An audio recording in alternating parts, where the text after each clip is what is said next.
Everyone, very warm welcome to you all. Happy Guru Purnima. Today is a very special day of Guru Purnima. At least in India it is. So wanted to welcome you all to a very special conversation today. I'm so grateful to have a very special guest with us. And we'll be talking about the actual personality, Srila Vyasadeva's ultimate work, Srimad Bhagavatam. So what a great way to pay our respects and our homage to him on his appearance day. Guru Purnima is the appearance day of Srila Vyasadeva. And today we're going to have a conversation about the Srimad Bhagavatam, why we should invite the Srimad Bhagavatam into our lives, and what should we do with it. Hare Krishna, Vandana Singh ji, Rajesh Mehta ji. So we'll just start with some prayers to Srila Prabhupada and all of our previous acharyas on this auspicious day of Guru Purnima, and offer our respects to Srila Vyasadeva himself. So if you know the prayers, please recite with me.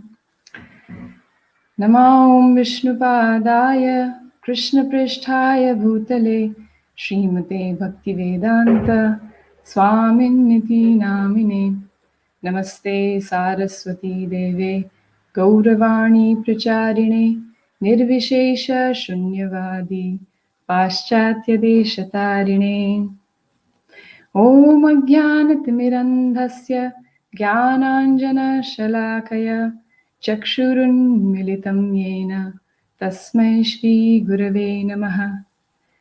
Now we offer our prayers to the Srimad Bhagavatam, Srila Vyasadeva. Narayanam Namaskrityam Naram Chaiva Narottamam Devim Saraswatim Vyasam Tato Jaya Mudirayet Nashtaprayeshu Bhadreshu Nityam Bhagavata Sevaya Bhagavati Ruttama Shloke Bhaktir Bhavati Naishtiki. Jaya Shri Krishna Chaitanya Prabhu Nityananda Shri Advaita Gadadhara Shrivasadi Gaura Bhakta Vrinda.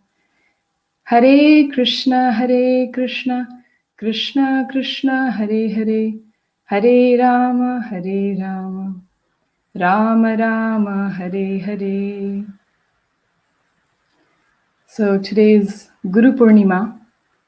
Obviously it's a day to remember all of our gurus, right up till Srila Vyasadeva. But it also reminds us that actually in our own right, we also have a responsibility of being a guru. I, as a mother, as parents, we are considered the first gurus of our children. And as such, that comes with a heavy responsibility.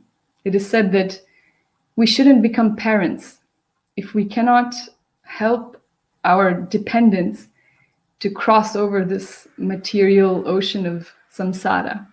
It's a very, very big responsibility to have. So not only do we pray to our gurus for guidance and strength, but also we look to what are we doing in this role as parents, as others, well-wishers. Are we able to help our children and our dependents connect with that supreme source? And are we able to imbibe that knowledge? Are we able to live it and share it? Share these practical tools of overcoming the cycle. So today's discussion is about this. It's about the Srimad Bhagavatam. It's about Srila Vyasadeva's gift to the world in the form of Sakshat Bhagavat, non-different from Sri Krishna himself. Many people have a lot of, misconceptions. It's a historical book. We don't need it. It's mythology. What's the point of it in this day and age? कई लोग सोचते हैं कि बस अब वो पुरानी बात है. Puran is a purani baat. But we're going to hear from a very special guest about how exactly it's not history. It's not about the past at all. It's very much about our present situation and how we can use wisdom to overcome any situation. So without further ado, I'd like to introduce our very special guest. I'm so honored to have him here with us today. His Grace Vaisesika Prabhu. He is an initiating guru in ISKCON, and he's also the temple president of the ISKCON of Silicon Valley. That's in the Bay Area of America, in the northern part of America. He has started many projects. He's also the Sankirtan strategist, regional GBC secretary. There's many, many accolades.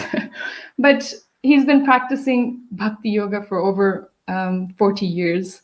Him and his wife, Nirakula Devi, live in Silicon Valley area.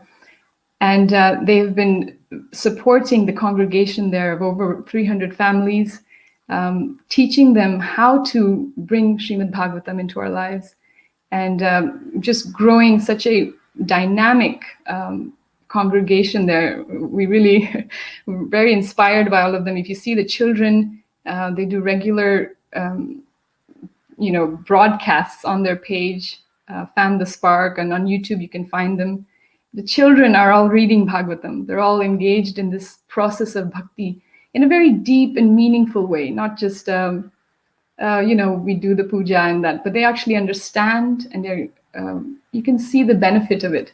So I should be reading his biography here, but we will let him introduce us. So please, without further ado, welcome to Hare Krishna Prabhu. Please accept my humble obeisances.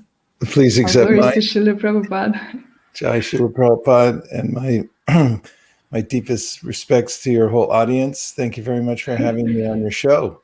I'm a big fan. Oh my goodness. We are so honored. I'm also meditating. I've seen you for many years, obviously in Vrindavan, and I've been to the Silicon Valley Temple once a long time ago when it was quite small. But we want to hear about your fascinating story. It says here you joined when you were 16 years old. That sounds to me as such a miracle. If you could please help us understand what it was that really stole your heart, what it was that inspired you to join Srila Prabhupada's mission back in 73, I hear. Yeah, it was kind of a miracle. Well, first I offer my respectful obeisances to my spiritual master, Srila Prabhupada. And thank you very much for having me. I do think of it as a miracle. Recently, I'm working on a book, and the editors asked me to write some of my backstory. And in writing the backstory, I had the chance to reflect on how fortunate I was to have fit in a slot that allowed me to slide right into Krishna consciousness. So I was born in California in 1956, and it was a special time because the Great Depression had already happened, the World War II was over, and there was a sense of optimism in the world. There was a lot of economic growth in America, and people were kind of thriving and had an optimistic view of the future. My parents also, that was another kind of miracle for me, were extremely good-hearted and liberal people, and they were also educated. They're both professors. They both were educated, had PhDs, and were teaching at a local university, San Francisco State University. And they were interested in all kinds of culture. So when they brought me up, although they exposed me to many different kinds of cultures and taught me to be open-minded about exploring them, they didn't inculcate in me any particular religious philosophy or spiritual science at all. Although we celebrated Christmas, it didn't really mean anything because we weren't Christians at all. I didn't go to church or anything like that. And that was deliberate on their part because they had already been through their version of religion and spirituality and had moved away from it because they felt that it was not really well thought out. And they thought it was more or less a kind of blind following. I think that was their conclusion ultimately, although they didn't talk about it that much. They didn't disparage anything like that, any religion, but that was the environment I was born into. And I could say that in looking back, there were a series of events that happened in my childhood, especially related to death, that made me question the purpose of life. And it started really when I was a child, and one of the pets in our home, a dog, golden retriever, my brother's dog, was put to sleep. And that's what they told me, because the dog had been very ill, had epilepsy. And, you know, when the dog didn't come back home and they said that we had to have her put to sleep, I said, what do you mean? Well, when's she going to wake up?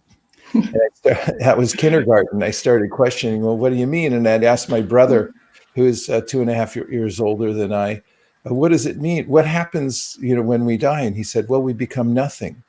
And I said, what do you mean nothing? I don't like the sound of that. Sleep sounded better than that. You dream. And so I'd go ask my parents. We'd both go and say, we don't want to die. And they'd say, don't worry, you're not going to die anytime soon. And then I think, soon? And then, as I mentioned, series of events, President Kennedy was assassinated when I was 7. And so that was a big shock to me. I started thinking about the world. Where am I? What am I doing here? If somebody who is so celebrated as the leader of the free world, and everyone was so optimistic, he was young and bright and had so many ideas, and then suddenly he was just gone. And I thought, this has to be solved. There has to be some answer to this. So although I went through school as a normal kid, watching TV, going to school, playing lots of sports and things like that, these incidents came up. And the next one came when I was in high school. And one of my friends, Jim Ellison, had gone off for the summer to backpack in the wilderness with another friend. And then he never came back. And they never found him.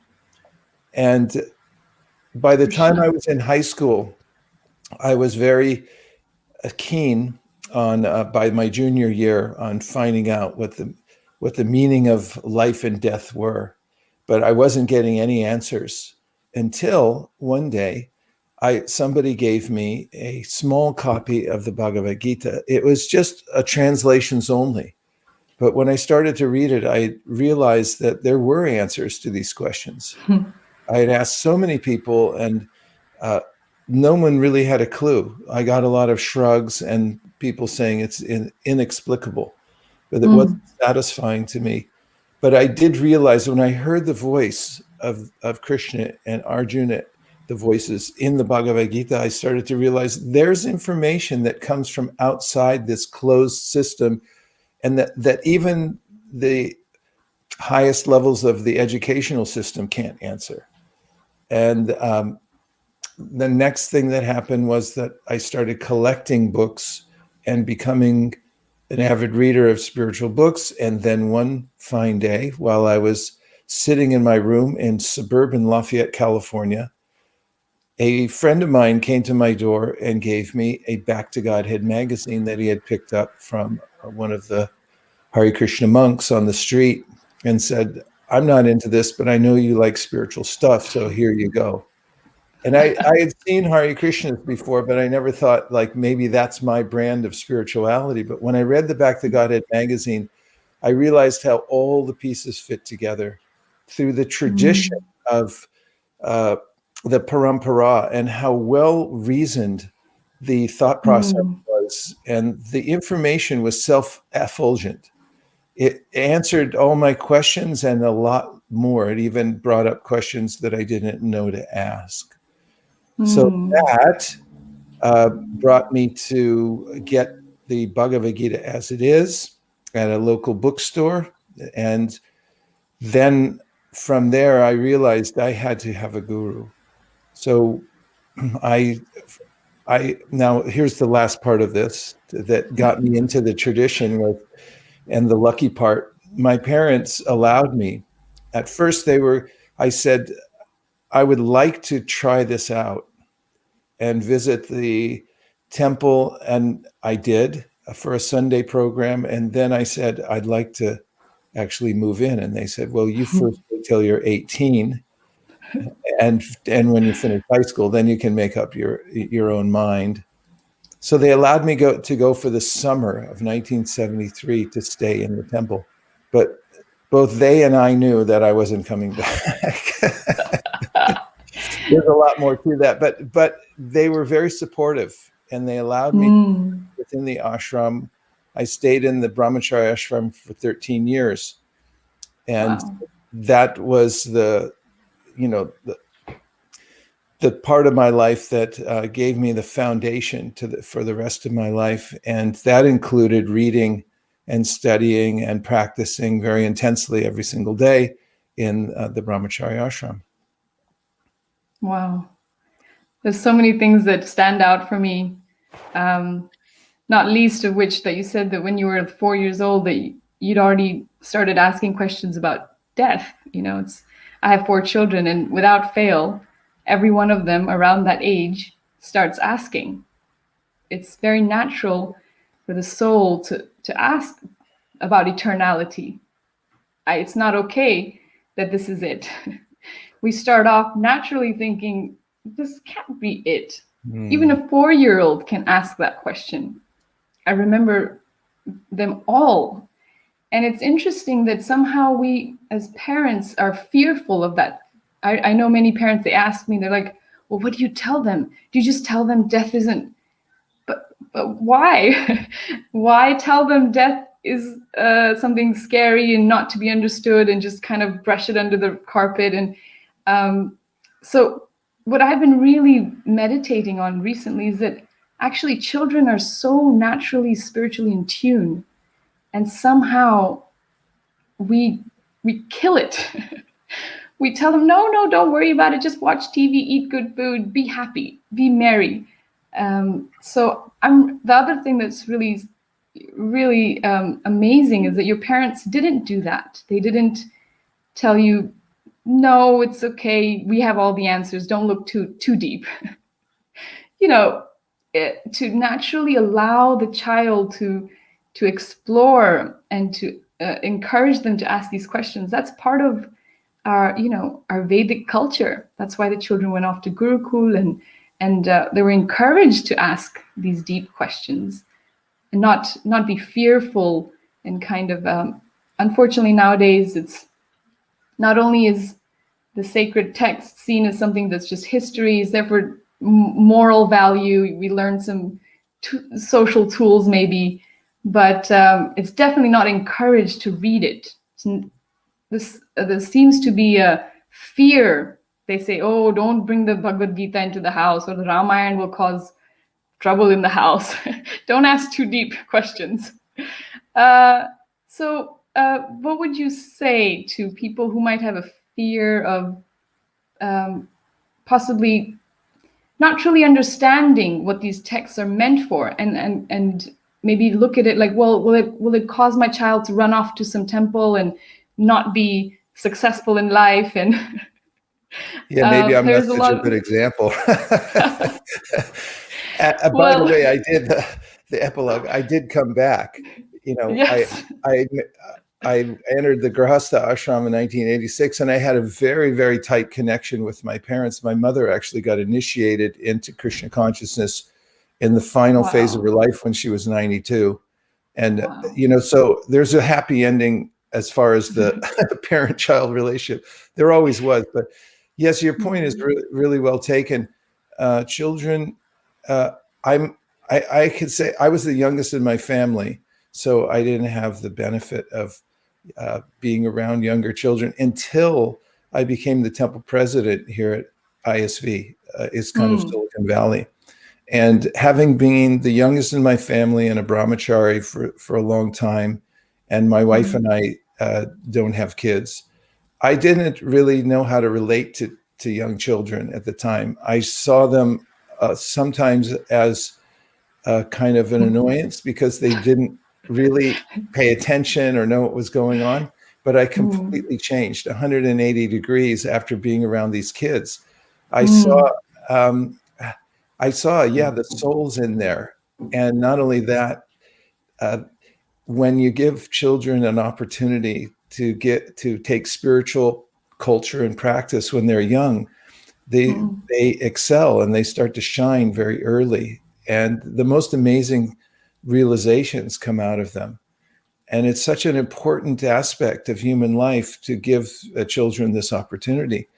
And at a certain point, you needn't worry about them coming or going because they always make up their own mind anyway. Whether you give them spiritual culture or not, they're going to, at a certain point, as all adolescents do, come to this realization that, wait a minute, I'm a free entity. It has nothing to do with the spiritual culture that you give them or not. And they're going to make their own mind about how much aligned they're going to be with you. And so it's best to give them every possible opportunity for spiritual growth. And another point about trouble, you know, bring the Ramayana or Bhagavad-Gita in the house. It doesn't matter. Whatever kinds of circumstances are going to arise in your life are going to come regardless. Don't put up a fence because it's just Chanakya Pandit said a calf finds its mother in a herd of cows. And similarly, whatever is our destiny finds us, no matter what elaborate arrangement we make to block it out. Yes. But this is one of the, the great teachings that we learn from. It's the ultimate self-help, Bhagavad-Gita and Srimad Bhagavatam. And that is to realize that we are the architects of our own future, and that whatever we have now is a result of the way that we've conducted ourselves and associated in the past. And this is the realization: we are agents for change. Don't consider that you're permanently unqualified. Nobody is. You can always rise in due course of time with knowledge and practice. And so if you take the right kind of knowledge and practice, then you know where you're going. You have a clear idea of what the path is, and you'll rise to that occasion. Beautiful. Knowledge and practice. That is it's really interesting because as an Indian or a Hindu, this is our birthright in one sense. We grow up with it. The knowledge is absolutely inherent, but it's been lost for so long. And unfortunately, the practice has just become a little bit. I'm hearing a bit of a feedback. Is anyone else hearing feedback? No, I hear completely clear. Oh, great. Okay. So there can be a bit of a maybe, what's the word? A dichotomy between the knowledge and the practice sometimes, because if you don't have knowledge and you just are doing a practice because someone told you so, it becomes difficult as maybe a modern Hindu, modern Indian, or someone who kind of has this as their culture, but hasn't been able to understand it with real depth. And then if you layer on slight taboos or misunderstandings about, if you just consider it mythology, and there's so many schools of thought, and it's hard to then look at it as a practical tool. It almost feels like this is just there to somehow make me into a blind follower and put me into a box, and not so much of what you're talking about, exploring your individuality, exploring your independence. The most amazing thing for me when I read is how much it opens up your individuality, how much freedom it actually allows you to experience. It's not about, I love what you said, it's not about trying to work under fear or kind of somehow limit us.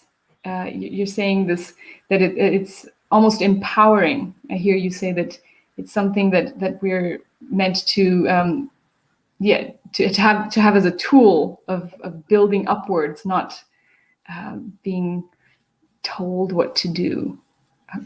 Sure. Yeah. In any discipline, whether it's spiritual discipline or otherwise, there's a tendency to get used to it, to the routine, and take it for granted. That's why there are admonitions within the practices that don't take it for granted. Look and see what you're doing. Even the simplest of practices can be effective if you're aware when you're doing them. Don't just do it blindly. This is called niyamagraha. Right. Niyamagraha means like you're either just enthusiastically doing it, but you have no idea what you're doing, or you don't do it at all because you think like, well, what's the difference if I do it or don't do it? So there's a space in between that where you become aware of what you're doing. Make it a well-reasoned kind of faith. So it is important to doubt. In fact, in the Srimad Bhagavatam, Kapila Dev, when speaking to his mother Devahuti, says that the intelligence is one of the features that's very important for humans, is the doubting feature. And in the Vaishnava scriptures, it's especially mentioned that you should exercise those doubts until you come to a siddhanta. So, siddhanta bolaya chitana kara alash iha hoite Krishna lagi sudrud manosh. This statement by Kaviraj Goswami, the author of Sri Chaitanya Charitamrita, is that don't be lazy about asking hard questions, because once you do, and you find that the answers that you get from Guru and Shastra are brilliant, they will satisfy your intellect to the point where you say, like, yes, I want to do this. It becomes a strong determination because you've decided based on exercising your doubts and answering them very clearly. And the Shastra, the scriptures will do that for us. And especially if you have somebody to help you understand them, a way to process everything that's going on in the scriptures. Wonderful. So we're not to be afraid of doubts. That's definitely not the point of this deductive knowledge, this kind of knowledge in the descending order. Sometimes I think it gets lost. We think that a guru is an absolute must, right? We hear that again and again, that we can't truly have access to the depths of this knowledge without a guru. But that doesn't mean we kind of leave our brain, we turn it off and put it somewhere. Doubt, questioning, doing the work, understanding it for ourselves is absolutely essential. It's not... especially if you're interested in the subject matter, that's when you need a guru. Because look at it in music. Say you're studying music. If you don't practice during the week, you really don't need your teacher at the end of the week, because you have nothing to ask him or her, right? If you're practicing, very good point. You're going to run into problems when you're practicing. Go, wait a minute, is this a C sharp or a C? And then you're going to be full of questions to ask your guru because you're struggling along. And so when we actually get interested in the subject matter and try to do it, we're going to find that, okay, I need a little help here. There's a need for guru. It's not some official stamp that, oh, I have a guru now. Like, I've got a pet or something like that. It comes from a strong need within. And what is a guru? A guru is not a stereotype. A guru is somebody who helps you, who can help you, who's free to help you because he or she has actually practiced, gone through the same types of processes, and then has like a sea captain who's been across the ocean several times is like, oh, no, don't take that route because there are currents that'll pull you away, go this way, and so forth. Wow. I've been hearing this philosophy for 37 years now, and I really, that analogy that you just gave really hit home for me, that you don't feel the need of a guru until you start practicing. Yes, and what oftentimes, like once a year, I go off to Govardhan and near Vrindavan, and we spend about 5 weeks there in the ashram and we just hear Srimad Bhagavatam every day for 5 hours. It's such a wonderful experience because in the ashram there at Govardhan Hill, we don't have any other distraction. And so oftentimes what I find, well, not oftentimes, invariably, I find that when we come into that environment and we hear and chant from the Bhagavatam, we come out with more questions than we had when we started. And that's the result of a very good spiritual practice, is you have more questions at the end. Why? Because we're eternal students. We're always learning. And if you don't have good questions, you're not going to be hungry. And when you're hungry, you're looking for something to eat, you know. So spiritually hungry people, they're looking for those who can help them. And they find gurus everywhere. They're so eager, they want to sit up in the front row. That's what the word Upanishad means. Upanishad means sit close. Upanishad. Because why? Because you're tired of all the other like information. Even in the Vedas, there's all this information about how to be happy in the world, get well adjusted, go to higher planets and things like that. And he's like, I tried that. It doesn't work, because wherever you go, there you are. However, when you come to this conclusion in your heart that I actually want the real solution and I have to have it, then you're so hungry that when you find a teacher that you know, somebody who's speaking truth, then you sit really close and you lean in like this, like, tell me, I'm listening really carefully. Right. Let me fix that mic for you so I can hear better. Yeah, exactly. You don't want to miss a syllable, serve. right? Yeah. Yes. Wow. So when you start practicing, then you realize, I've got questions. You won't have questions if you think you know everything, because I come a lot, you know, when you're giving out books or when you're trying to share this knowledge it's already belongs to the Hindus, it already belongs to us. But sometimes when you try to share it, a very common answer you get is, well, I already know all this. I know. Well, how about this one? I know everything. Well, most common one. I know it. Yeah, my godbrother, Mahatma Das Prabhu, he said that the 4 words that block all knowledge is, I already know that. And if somebody's speaking to me, and even in my mind, I'm thinking, I already know that, then it's not going in. I have to bring myself down this level. I don't know anything. In fact, you'll find that the great acharyas, they have this mood when they approach a teacher. They're saying, I don't know anything. And as an example, Sanatana Goswami, he knew 7, 8 languages. He was the prime minister. He is a billionaire. You know, anybody could have said, come on, you're the smartest guy we know on the planet. But when he approached his teacher, he said, I don't even know who I am. And that's a good place to start. It actually, that's the place where we can start learning, is just start over every day and say, who am I? I don't really know who I am. I'm a beginner every single minute.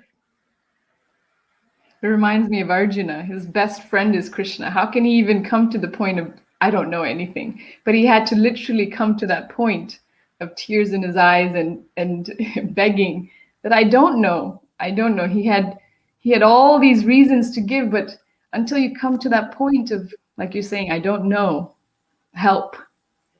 That's a perfect example. I love that. I remember the first time I read that in the Bhagavad-Gita, and I thought, yes, that's how I feel. I'm glad somebody else is admitting it. You know? Yes. So that's, now I want to hear what Krishna is going to tell him, because unless somebody's asking who's in that state, the person who knows isn't going to say anything.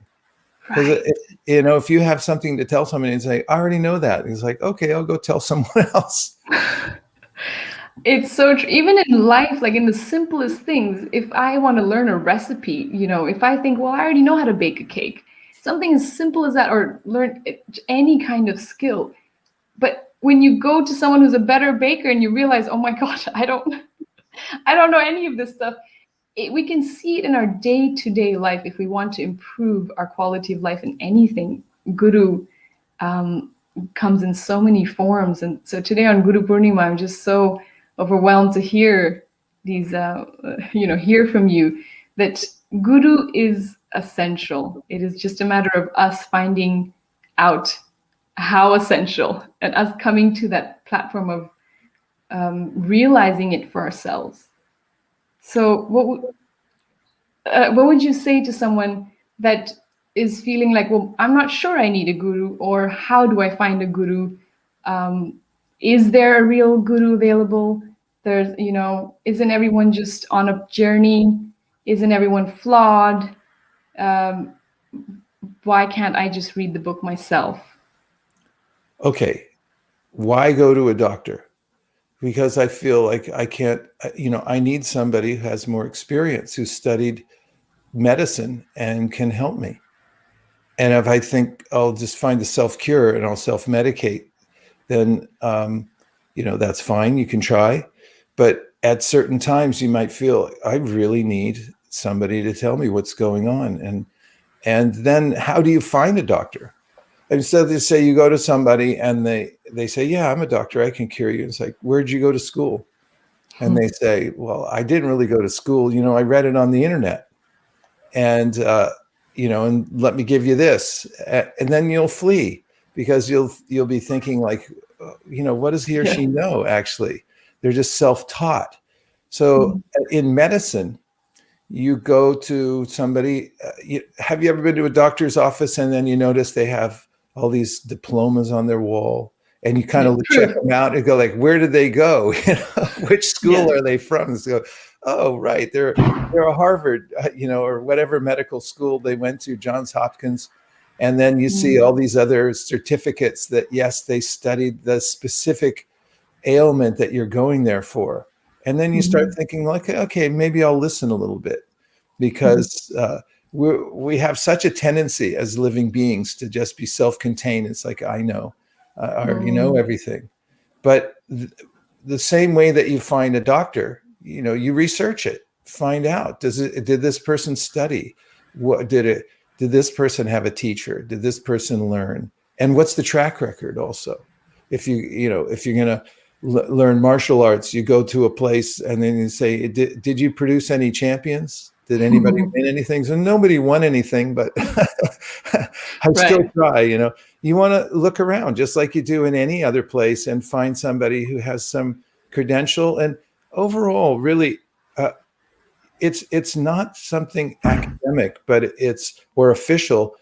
When you find somebody who's speaking and it resonates with you, and you realize at a certain point, you may be walking around your house doing the dishes, whatever, and then you realize, this person's actually helping me. Listening to this person is changing my life. And then you tune in a little bit more, and you say like, wow, there's something there. This is the start of a relationship where you realize, again, my life's getting better by listening on this channel to this particular sound vibration. And then you can tune in harder. Beautiful. I'm aware of the time, but I actually want to find out what was that moment for you when you met Srila Prabhupada, and did you have that, like you're saying, that resonating, you're saying that you realize that this person is helping me. Was there a moment for you that it all came together with Srila Prabhupada? Yes. Remember, I talked about how I had been a seeker. I had read many books, and I found them to be a smorgasbord, which means smorgasbord restaurant, they bring everything, all different cuisines, everything at the same time. And he's like, oh, try a little bit of everything. When I got the Back to Godhead magazine, I noticed that there was the voice of a specific tradition. Now, someone may say, well, it's better just to be eclectic and know everything. Let's just say about love. You want to know about love? It's like, okay, I'll love so many people at the same time. Or let's just say you enter into marriage. When you marry somebody, then you really start finding out what love is. It means commitment. It means having a mutual exchange. It means learning how to honor somebody else's space and and to serve the other person. It's not all about me, and so forth. So some people say, "Oh, I have many lovers," so I know about love. Versus somebody who's committed in a relationship, sacred marriage, right? And then they go deeper. So I realized in reading the Back to Godhead magazine that not only was Srila Prabhupada, but also his followers had married themselves to the truth, which actually is a scary prospect, because I don't want to marry the truth. I want to switch around and do whatever I want to do. Many, many lovers, not just one. But when you make that commitment, there's a certain tone that your voice takes on and your life in general. And I heard that tone from my guru and from my guru's followers in that Back to Godhead magazine. Now, here's the moment that really got me. I was reading through that Back to Godhead magazine, and I saw an advertisement for more books. And one of them was for the book called the Sri Ishopanishad.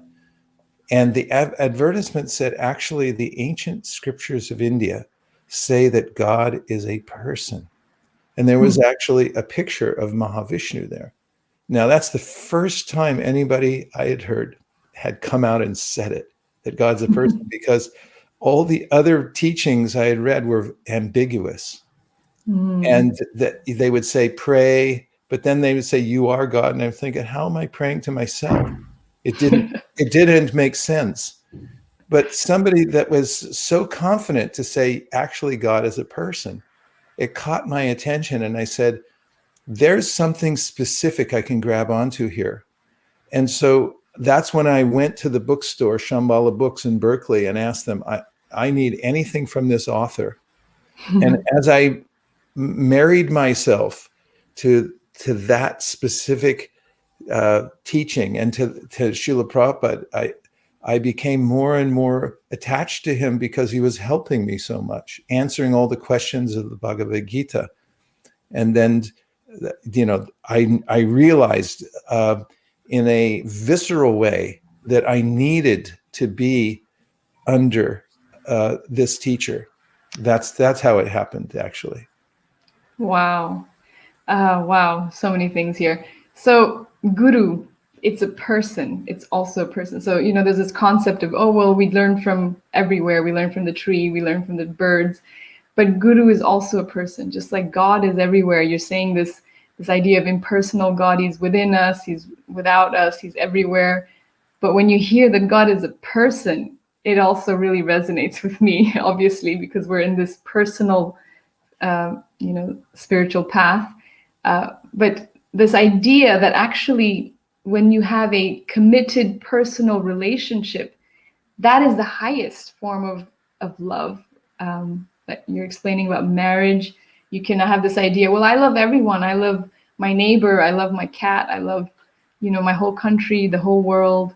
But to actually to go into the depths of love and all the rasas, you can truly only go deeper when you have a committed relationship, when you see the good, bad, and the ugly, and you understand what commitment means. And when you were saying all that, it really resonates in the same way with the guru, with the Lord himself, that there's only so much you can connect with the impersonal vastness of Brahman realization. And many people ask, well, why limit yourself to one God, or this blue boy, or Shyam Sundar boy? Why not just be open to the vastness of God's energy? Well, the two aren't mutually exclusive. Just because you become specifically dedicated in a particular place doesn't mean that then you are avoiding or you miss out on the vastness of Krishna or all the other teachers. So let me give you an example. Near where I live, there's a mountain range, and on top of it, there's an observatory, and they have a telescope that is as big as my house. And when we went up there to look in that telescope, they told me I had to look in the small end. And, one might then argue, like, wait a minute, I want to look in the big end. But the person up there said, you won't see anything. But the one that fits my eye then allows me to look out through the bigger lens and see everything else and all the detail.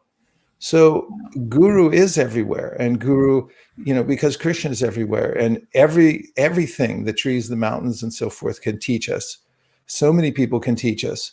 But when I find the person a channel that's localized for me, that speaks to me, that resonates with me, and who can glance upon me and say, a little more to the left, a little more to the right, that type of relationship is invaluable. And it's like looking through the small end of the lens. Then you start to see God's energies everywhere, and you appreciate all the gurus from that channel. So it's counterintuitive, I know, because I just want to be free and do whatever I want, go wherever I want. But you don't lose that. In fact, you get it more when you specialize and you go in through the right area and the right lens. Wow. I mean, I could keep going on this because it's just so wonderful to hear about it. But we do need to bring the conversation back to how the Srimad Bhagavatam, where this is meant to be a conversation about the Bhadra campaign. So there is information, there's knowledge to be had from every source all around us. What is special about the Srimad Bhagavatam? How is it maybe different from the Bhagavad-Gita and the other Puranas? And, it's 18,000 shlokas. Do I really need it? Do I have the time for it? Can I just get what I need to from the Bhagavad-Gita? And isn't it just history? Isn't it just kind of mythology? Just a bunch of stories? Why do I need the Bhagavatam? Well, first of all, let's start with, is it different from the Bhagavad Gita and the Vedas or the other Puranas? No, it's not different. They're all the same thing. One tree, they're a tree. So look at a mango tree. If you go to the bark, you're not going to be satisfied. You take a little bark from the tree and then it's like, you don't taste mango. So the Vedas are all one thing. It's a huge project. Veda means knowledge. It's meaning God is merciful and manifests knowledge to the world for the living beings. We're conscious living entities. We have the capability of taking in knowledge, of drinking it and appreciating it. So the Vedas have these different branches, just like a tree has branches, and it has roots and it has bark, and everything is there. So what is the purpose of a tree?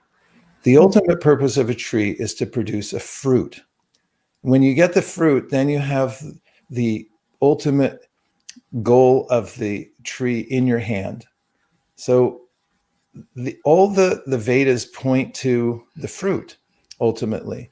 And the Srimad Bhagavatam mentions Nigama Kalpatara Galitam Palam. So the palam, the fruit of the whole Vedas, comes out in the Srimad Bhagavatam. So you said, do we have time, to do this and everything like that? Well, it's not a matter of time. It's always a matter of taste. Everybody gets the same 24 hours, whether you live in Delhi or whether you live in California, you still get 24 hours. And how we apportion it in our lives has to do with our own taste. So in the Bhagavad Gita, we get a taste, but it then, when you get a taste, you start thinking, well, give me more. I want a little bit more. When you have that appetite, like in Ayurveda, the main purpose of balancing the energy, when you have appetite, then you have health. So spiritual appetite means like, okay, I've heard the Bhagavad Gita. What else you got? So after the culmination of the Bhagavad Gita, you hear Sarvadharman parityaja mamekam sharanam vraja. Ahang tong sarva papi bhyo moksha ishami masucha. Krishna says, just abandon everything, surrender unto me. And he gives some indication how to do that. Someone says, I'm going to do that. I'm signing up for that program. Put me down. I want to check that box and I'm going to surrender. Now what do I do? So it's in that state when I actually commit my heart. it is a change of heart. And I say, like, I actually want to surrender to Krishna. I'm going to listen to him and I'm going to try this. And then my appetite comes up and say, what do I do now? So that leads to the next step, which is the Srimad Bhagavatam, which is the whole meal. And for those who have a taste, they can't get enough of the Bhagavatam. You find it in Naimisharanya, where this was spoken. They came there for a seminar. I mean, when's the last time you went to 1,000-year seminar? That's what it was. Naimisharanya, the sage are sitting there and they said, Vayam tu navrityama uttama shloka vikrame yashrimvatam rasagyanam swadhu pade. They're saying, this is the best feast we've ever tasted in our lives. And we can't get enough of it. Just they're leaning into it. And what about Parikshit, who heard the Bhagavatam? He says, Naishati ti dushaha shunmam Tyaktodam apibhadyate pibantam tvam mukamboja chutam harikatamritam. He said, most people, if they're not drinking anything, that means water, or eating anything, nor sleeping, they get drowsy and they also just want to go to sleep. He said, I don't want to sleep. Said, why? Because chutam harikatamritam, he's listening to Shukadev who's speaking. He's saying, there's nectar dropping from your mouth and I'm drinking it with my ears. So it's not a matter of like, you have to read this, but if you have this taste, then you have to read it. You can't do without it. You have to read it every day. You realize that if I don't get this, life is gray. I mean, it's all the same stuff recycled over and over again. No matter which movie you watch, no matter what restaurant you go to, they're taking the same ingredients and just mixing them together. It's the same plot, same, but there's something different about the Bhagavatam. It doesn't come from the three modes of material nature. It's mentioned in the Bhagavatam itself. Narada Muni says this. He says that this tadvag visargo janataga viplavo yasmin prati shlokam abad yavatyate, that namanyanantasya shonkitanya shrinvanti gayanti grananti sadhava. Realize that this sound vibration doesn't come from Bollywood. This sound vibration doesn't come from newspaper. It doesn't come from CNN. It's coming from a different realm where there's no influence of birth, death, old age, and disease. There's a different taste there. And so if you hear that, he said, it will transform your life. So it's at once transformative, and for those who already have a taste, they can't stop drinking it. Wow. So it's not about time, it's about taste. And that really resonates with me. Even though I grew up in ISKCON, my parents, I've been hearing Bhagavatam my whole life. It's only recently that I can say that I have actually gotten the tiniest bit of taste. So what is the secret to get that taste? Because it seems, in my life at least, I heard from great sources. What took me so long? And how can someone who is new to this try to understand the taste? How do I develop it? Spend more time with you. I mean, those who are tuning into your program are getting something because you have something. You have a taste. Otherwise, I mean, I've been watching you throughout the whole pandemic, and there's what's called utsahan. It's spiritual enthusiasm that's coming through. And, that's why people are watching, because they're going, wow, this person has something. So that's how you get the taste, is you spend time with people who already have it. And that's what happened to me. I had only read Bhagavad-Gita. And when I came to join the ashram, I was looking at the Bhagavatam and thinking, what are all these stories? And what is all this stuff? It just seemed like I want philosophy. I don't want all this, what is pastimes and this and that. But I remember the moment when I was in the temple room and I was listening, because Srila Prabhupada told us have one Bhagavatam class at least every single day. So there we'd be sitting. And I remember it was about a month and a half I'd been in the ashram. And they were reading from a section of the Srimad Bhagavatam where the queens in Dwarka, Krishna's queens, Mm. were greeting him after a long time, and they were worshiping him. And suddenly it became so beautiful to me. Just hearing in the association of devotees in that temple room, I remember there was a skylight, the sun was coming in, and I suddenly felt like, wow, God's a person and people love him. And like, I'm part of this somehow. And it was the first time I had this reaction like, wow, I really like this. And so you get it in the association of people already have it. And that's how it's passed down through circles of people. Wherever you can form a circle where you can speak Bhagavat and means to hear about Krishna. One other point about the Srimad Bhagavatam, and this comes from my own personal experience of listening to long sections of the Bhagavatam without any interruption.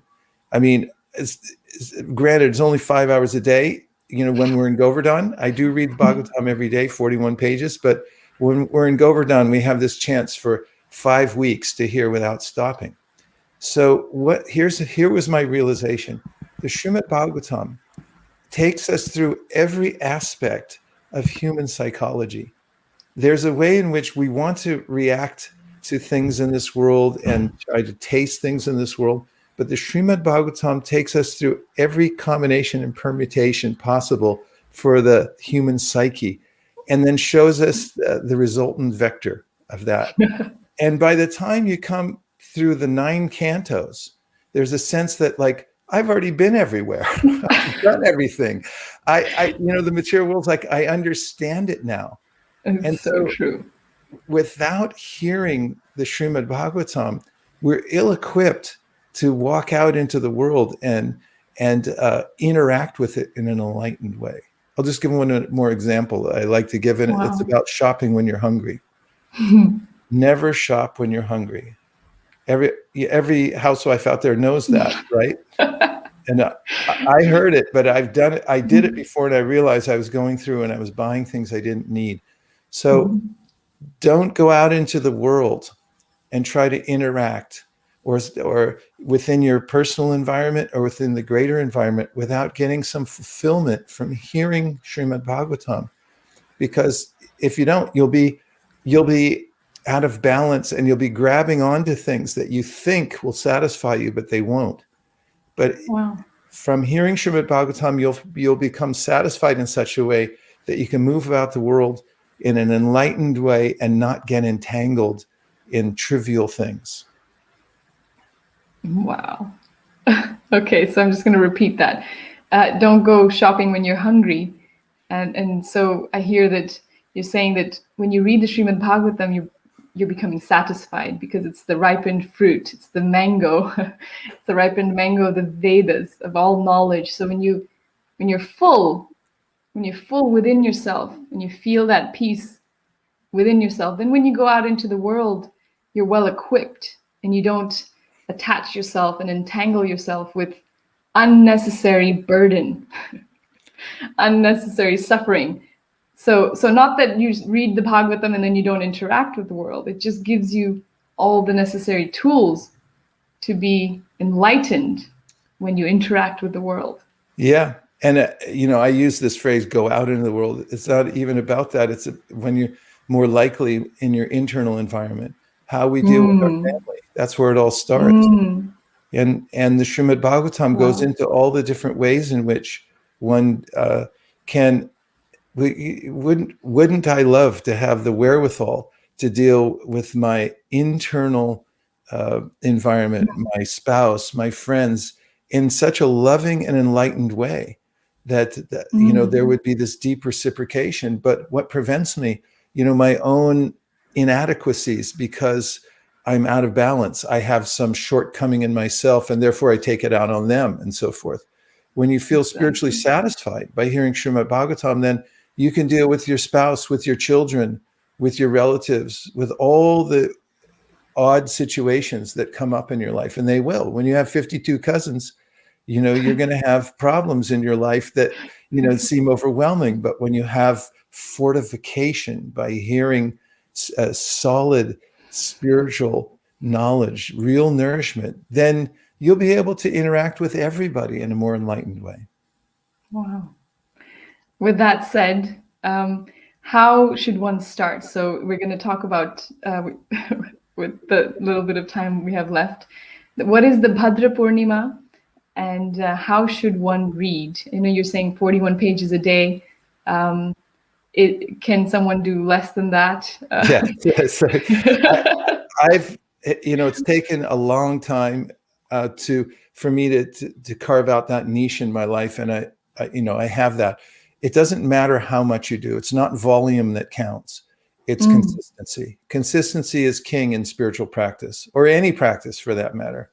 If you're consistent, then drops a day, wear the stone away. I have a chart. I started with a chart. I used to look at the Bhagavatam and think, like, how could I read that whole thing? I don't have time for that. And then I heard a message from Brian Tracy, and he said, any big task that you need to accomplish can be broken into the smallest of parts, and then you can do it.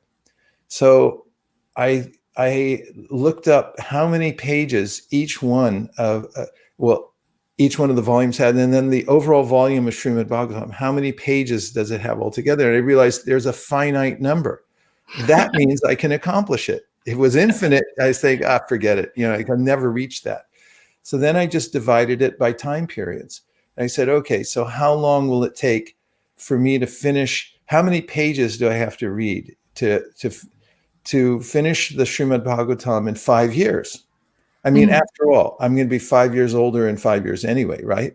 But what if I'd finished the Srimad Bhagavatam in that time? So the magic number, which was just simple mathematics, is 8. 8 pages a day. I finished the whole thing in 5 years. And you barely even notice 5 years going by, right? And then I thought, well, I'm a little more ambitious. So 41 pages gets me a year. That puts me on I'm on a mission. So, but you can read 1 page. It doesn't matter. Look at the thinness of a page, and you'll think, like, I could never finish any book because a page is too thin. How could you actually get anywhere by moving one of these? But the magic is that day by day, you can do it. That's why I called the program, which is now also an app available for Android and iOS online for free. It's called Be a Sage, Page by Page. So if you turn the pages and you read them every day with your family, even better, or with your friends and family, even better than that, then you'll notice a different vibration coming into your life, and you'll feel happy. Now, if you get a Srimad Bhagavatam in your house, you'll notice a difference in your home.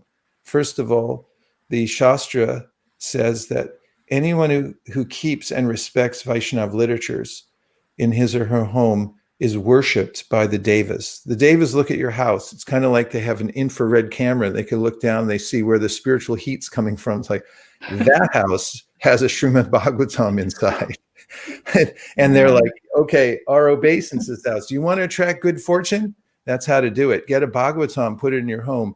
It's the fruit of all Vedic literatures. To that end, we are always, my service given to me by my guru was to popularize the Srimad Bhagavatam and to get it out there to people. He printed it, painstakingly made sure that it got out in all the 12 cantos. And so he asked some of us, all of us, to help him to make it available to the people of the world. So that's what I do. And Bhadra Purnima is as actually an arbitrary time in the calendar year. Any time's good for Srimad Bhagavatam, but Bhadra Purnima, as it turns out, is the day that the Srimad Bhagavatam itself says is extremely auspicious to give away the Srimad Bhagavatam. Why? Because on Bhadra Purnima, which in India is on September 21st, in America is September 20th this year, when you give away a Srimad Bhagavatam, you get the reward of going back home, back to Godhead. So over the last 4 years, we started in earnest making the Srimad Bhagavatam available to people all over the world. It's a global event. And the first couple of years, we distributed about 7,000 Bhagavatams worldwide. And then in the pandemic time, it moved up to 25,000. Why do you think that is? People were thinking like, wait a minute, maybe Wow. maybe I need a little extra information about how the world works. And so Wow. this year, it's a combined effort all over the world, devotees joining together to give themselves Srimad Bhagavatam and pass it on to others. Wow.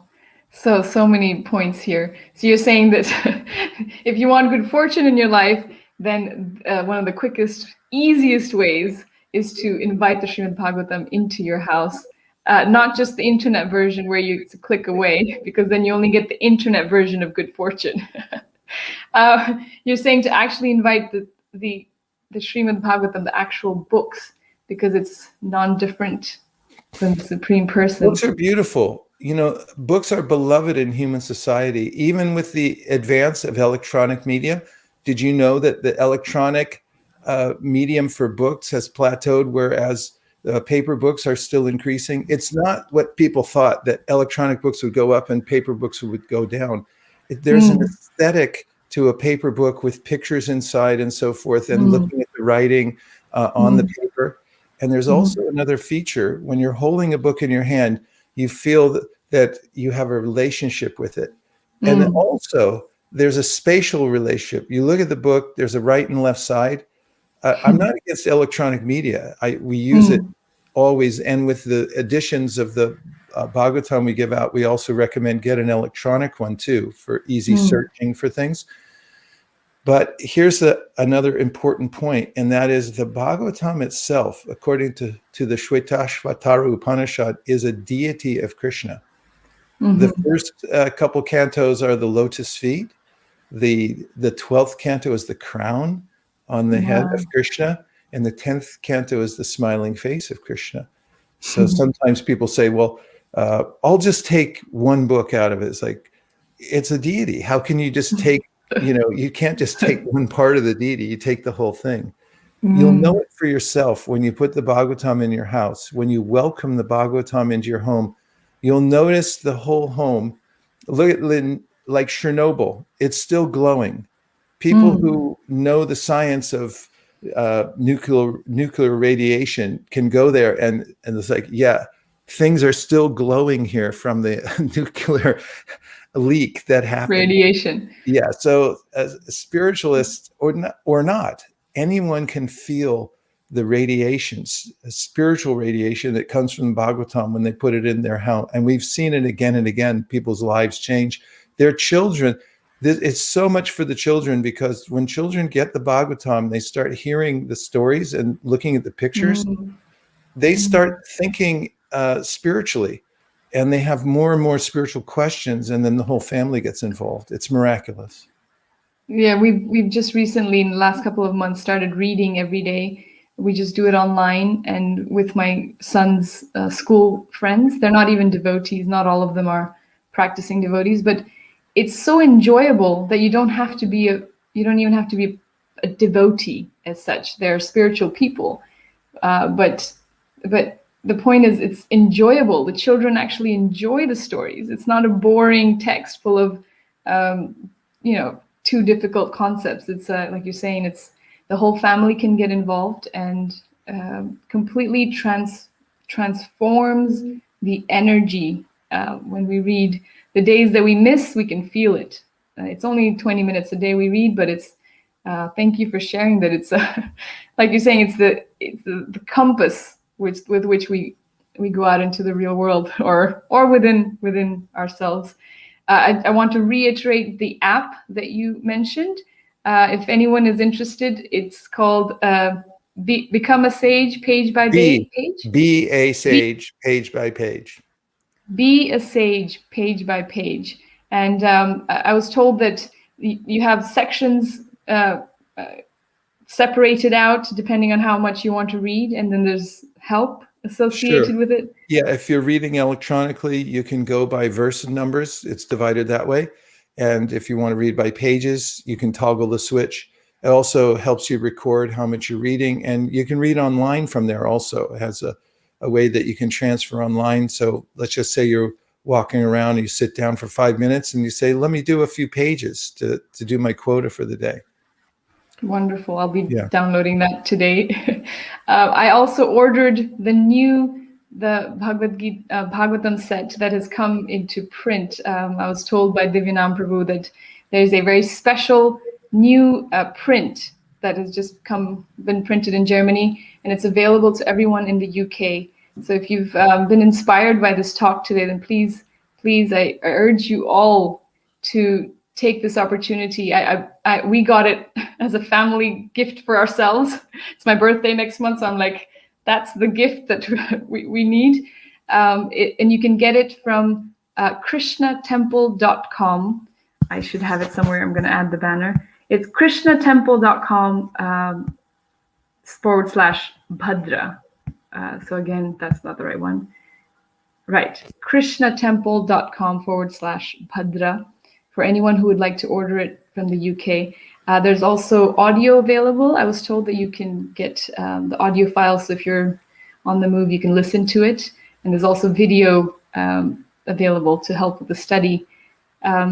Any last messages that you would like to share with us so that we approach this this new journey in the right mood, with the right intention, how to get the greatest best start?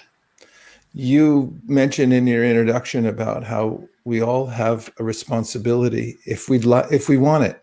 If you take some responsibility as a human to help others become connected spiritually, then you make advancement very quickly. You're doing it, and you're encouraging everyone who's listening to your program to do it too. One of the ways that you can do it is to get involved in a campaign like the Bhadra campaign and help in some way to give it to other people. The secret is found in the science of spiritual mathematics. And that is, when you give, you grow. And the more you give, the more you grow. So when you give out spiritual knowledge, even if you're not fully acquainted with it, but if you understand this is a good thing, let me help in some way, then it grows in your life exponentially. And that's a great secret. So be a giver and help the Bhadra campaign or any other way that you can to spread the knowledge that's been passed down, bequeathed to you, especially as Indians, from Lord Krishna. And if you give it to others, Krishna says in the Bhagavad-Gita, there's no one more dear to me in this world than that person. So think about that. If you want to become dear to Krishna, and you do, give it to others. Follow Kishori Jani and her process, of giving out to others.